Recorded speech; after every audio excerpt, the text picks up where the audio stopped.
King of violence की episode 10 के साथ हाजिर हूँ। तो फिर चलिए एक्सप्लेनेशन शुरू करते हैं।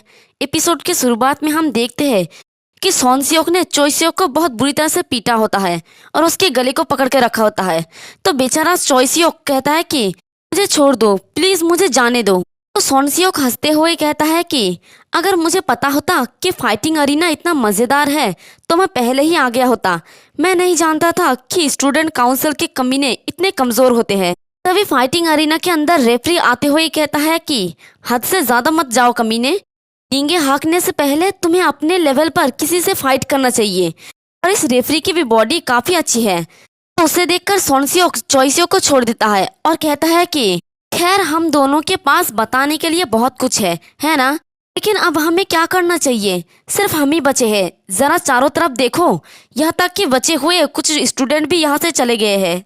तो रेफरी अपने चारों तरफ देखते हैं और सच में फाइटिंग अरीना में बहुत कम लड़के आए होते हैं और सोचता है कि अरीना के रूल्स के अब्यूज किया गया है। और यहाँ तक कि सोनसियोक भी जो लो प्रोफाइल रखता था वो भी सामने आ गया है। और शायद वो लोग इसलिए नहीं आए क्योंकि उन्हें चुने जाने का डर था। और इधर सोनसियोक चोइसियोक को बहुत बुरी तरह से मार रहा होता है। हंसते हुए कहता है कि अगर तुम हार गए हो तो फिर उठो और यहाँ से निकलो कमीने। रेफरी कांग की तरफ देखता है जो काफी मुस्कुरा रहा होता है। तो उसे देखकर सोचता है कि कांग इन्हें, क्या तुम सोनसियोक को लेकर यही करने वाले थे? तभी कांग सोनसियोक को कहता है कि सीनियर, अगर आप सच में फाइट करना चाहते हैं तो हम फाइटिंग के शेड्यूल फाइटिंग अरीना के बजाय कहीं और प्रॉपर जगह पर क्यों नहीं ठीक करते? वो रेफरी को कहता है कि ये खाली फाइटिंग अरीना, अब तुम्हें इसे प्रोटेक्ट करने की जरूरत नहीं है ना? और ये सुनकर रेफरी काफी ज्यादा गुस्सा हो रहा होता है, लेकिन वो अपने गुस्से को रोक कर रखता है। तो सोनसियोक रेफरी को कहता है कि अच्छे से सुनो जेउनह्यून, अंगचुन को जाके बता दो कि किसी और जगह पर रियल फाइट करे, ऐसे बच्चों के प्लेग्राउंड पे नहीं। यानी हमारे इस रेफरी का नाम गेन ह्योन है, मैं इसे रेफरी ही कहूंगी। उसके बातों को सुनकर रेफरी काफी ज्यादा गुस्सा हो रहा होता है। फिर हमें दूसरी जगह गिल्सू का सीन दिखाया जाता है जहाँ पर गिल्सू ने अपने पंच से उस लड़के के नाक तोड़ दिया होता है और मुस्कुराते हुए कहता है कि नाइस, अब ये बेहतर है। तभी दूसरा लड़का गिल्सू की तरफ आगे बढ़ता है और गुस्से में चिल्ला के कहता है कि तुम हमारे इलाके में अपने फिस्ट को चलाने की हिम्मत कर रहे हो कमीने एसहोल। और वो गिल्सू की गाल पे एक पंच मार देता है, लेकिन उसके पंच से गिल्सू को कुछ भी फर्क नहीं पड़ता। और गिल्सू गुस्से में कहता है कि तुम जैसे कमीनों के फिस्ट से मुझे बिल्कुल भी चोट नहीं लगता। और वो उसे भी एक जबरदस्त पंच मारता है जिससे वो लड़का दूर जाके गिरता है। तभी एक तीसरा लड़का गिल्सू की तरफ आते हुए कहता है कि तुम्हें क्या लगता है कि तुम कहाँ पर हो कमीने? तो गिल्सू उसके मुंह पर भी एक जबरदस्त पंच मारता है जिससे वो लड़का भी दूर जाके गिरता है। तो उसे देखकर वो दूसरा वाला लड़का सोचता है कि क्या कमीना के साथ क्या मसला है? क्या ये वही पहला वाला पर्सन ही है? अभी वो लड़के आते हुए कहते हैं कि हे तुम बेवकूफ, क्या तुम जानते भी हो कि तुमने अभी क्या किया है? बहुत ही बेकार हो। और देखते हैं कि उसके पीछे से और भी बहुत सारे लड़के बाहर निकल आ रहे होते हैं। तो उनमें से एक लड़का कहता है कि वर्दा, यहाँ 6 गेट हाई स्कूल का कोई बच्चा क्यों है? यार वो भाड़ में जाए, मुझे बस उसे बाहर निकालना है। तो इतने सारे लड़कों को देखकर गिल्सू भी घबरा जाता है और सोचता है कि सिट, वहाँ कितने लोग हैं, उनसे सीधे लड़ना इम्पॉसिबल है, मुझे कुछ लेकर आना होगा। और वो लड़की कहती है कि क्या अब तुम्हें ये समझ आ गया है? क्या तुम मार खाने के लिए रेडी हो? तभी देखते हैं कि हमारा गिल्सू उसी लड़के के बाइक के ऊपर हीरो की तरह एंट्री मार रहा होता है। और ये देख के वो लड़की गुस्से में कहती है कि क्या तुम पागल कमीने, वहां से नीचे उतरो। और इधर गिल्सू अपने मन में कहता है कि अगर मैं उनसे डायरेक्टली फाइट नहीं कर सकता तो मैं टूल का यूज करूंगा। लेकिन गिल्सू को देखकर तो सभी लड़के हैरानी से कहते हैं कि व्हाट द हेल। तो हम भी देखते हैं कि गिल्सू हमारा बाइक पे बैठा ही नहीं होता है, वो बाइक की साइड पे लटका रहा होता है और अपने मन में सोचता है कि इसे चलाना तो मेरे उम्मीद से भी ज्यादा हार्ड है।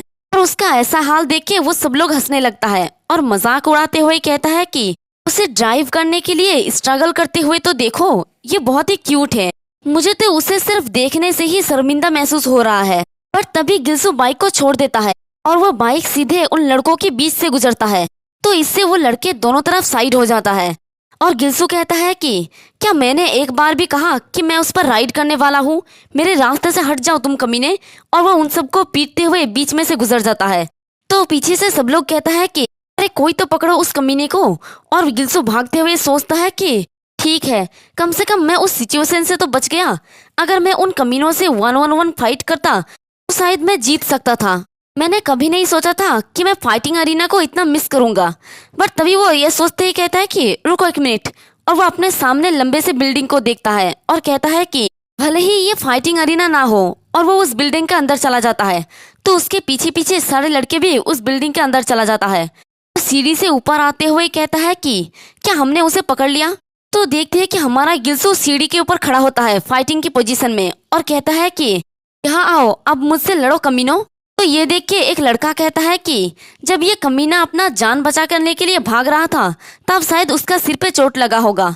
तुम्हारे भागने के लिए अब कोई जगह नहीं बचा है एसहोल। और वो सब लोग एक एक करके सीढ़ी के ऊपर आने लगता है। बट तभी हमारा गिल्सू एक के मुंह पे जोरदार पंच मारता है। तो उस लड़के के नीचे गिरते ही दूसरा वाला लड़का ऊपर आता है और कहता है कि तुम कमीने। तभी गिल्सू उसके मुंह पर भी पंच मारता है, जिससे वो दोनों लड़का नीचे गिरने लगता है। तो नीचे की बाकी लोगों को ऊपर आते हुए मुश्किल होता है और गिल्सू उन्हें देखकर मुस्कुराते हुए अपने मन में कहता है कि इस पतले सीढ़ी में मैं उनसे एक एक करके फाइट कर सकता हूँ और मेरे पास हाई ग्राउंड है, इसलिए मेरे लिए लड़ना आसान है। यानी हमारा गिल्सू पतले सीढ़ी का फायदा उठा के उन सभी के साथ 1-on-1 फाइट कर रहा होता है और आगे कहता है कि ऐसा लगता है कि जैसे वो अपनी स्पीड खो दिया है। अगर मैं उन लोगों को हरा सका तो मैं यहाँ से जाने के लिए सक्षम हो जाऊंगा। और वो लड़के कहने लगता है कि उसके ऐसे लुक के बावजूद क्या वो लड़ सकता है? तो दूसरा वाला कहता है कि उसका पंचेस थोड़ा स्ट्रांग तो है। और इधर गिल्सो हंसते हुए कहता है कि आकर लड़ो ताकि मैं तुम लोगों को नॉकआउट करके यहाँ से बाहर निकल सकूं। इधर गिल्सो खुश हो ही रहा होता है, तभी एक बाउल आके सीधे उसके सर पे लगता है और तभी एक लड़का ऊपर वाले सीढ़ी से आके गिल्सो को एक जोरदार किक मारता है, जिससे गिल्सो नीचे गिर जाता है। तो उस लड़के को देखकर सब लोग कहने लगता है कि सीनियर। और वो लड़का गुस्से में कहता है कि कमीने, मैं ब्लैक बीन नूडल्स खा रहा था, मेरे नजर में एक 6 गेट यूनिफॉर्म अपीयर हो गया। उस लड़के को देखकर गिल्सू को अपने मन में कहता है कि डैम, मैंने तो सोचा भी नहीं था कि कोई ऊपर के फ्लोर पर होगा। तो उस लड़के के ऊपर अटैक करने के लिए बड़ी तेजी से जा रहा होता है। तभी वो लड़का सीधे गिल्सू के एक मुंह पे एक जोरदार पंच मारता है। तो गिल्सू नीचे गिरते हुए सोचता है कि उसका स्ट्रेंथ बाकी सभी कमीनों से अलग लेवल पर है। तो वो लड़का सबको कहता है कि सुनो तुम सभी लोग, मैं तुम सबको बस 10 मिनट देता हूँ, कमीनों को मारो और फिर इसे मेरे पास लेके आओ। सब लोग कहता है कि हाँ ठीक है, जैसा आपका इच्छा हो। और वो सब लोग मिलके गिल्सू को मारने लगता है।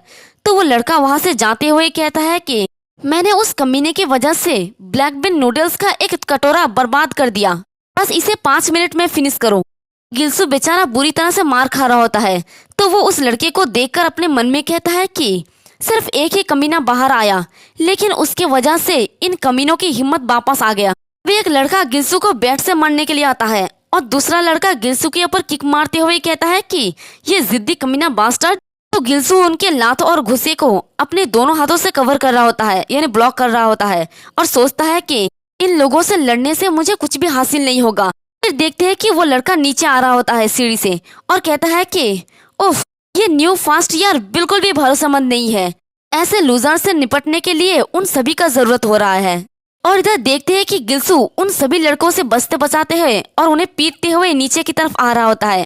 तो आवाज सुन के वो लड़का भी ऊपर की तरफ देखता है। गिल्सू चिल्ला के कहता है कि मुझे तो 5 मिनट भी नहीं लगेगा एसहोल। और वो सीधे ऊपर से जंप लगा के उस लड़के की सर से अपने सर को टकराता है, इससे उस लड़के की सर में चोट लग जाता है और बेचारा गिल्सू लुढ़कते हुए नीचे की तरफ गिरता है। एक लड़का आके कहता है कि सीनियर क्या आप ठीक है? तो वो लड़का गुस्से में कहता है कि तुम कचरों के टुकड़े, तुम लोग एक लड़के को भी नहीं रोक सकते, जाओ जाके उसे भी पकड़ो। अगर तुम लोगों ने उसे नहीं पकड़ा आज तुम सभी का वाट लगा दूंगा।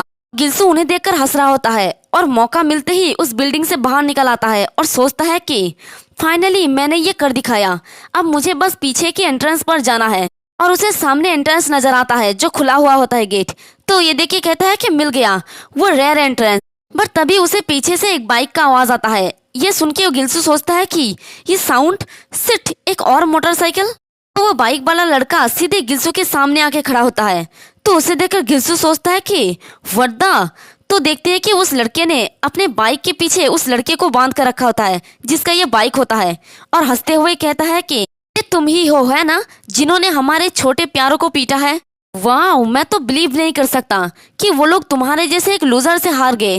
और फिर वो लड़का बाइक से उतर के कहता है कि रुको जरा, तुम तो थोड़ा क्यूट भी हो। हंसते हुए अपनी जीभ निकालते हुए कहता है कि और मुझे क्यूट चीजें पसंद है। तो इस लड़के का नाम है हुआंग हेयुक जिन, मैं इसे हुआंग कहूंगी, और ये जिंगसन टेक्निकल हाई स्कूल का बॉस है। तो इसी के साथ हमारा ये वाला एपिसोड भी खत्म होता है। अब नेक्स्ट एपिसोड में तो ये देखना है कि ये लड़का हमारे गिल्सू के साथ क्या करता है, और क्या गिल्सू खुद को बचा सकता है या फिर जंग चुना के उसे बचाएगा। एक्सप्लेनेशन पसंद आई तो एक प्यारा सा कमेंट कर देना, वीडियो को लाइक और चैनल को सब्सक्राइब कर देना। शुक्रिया।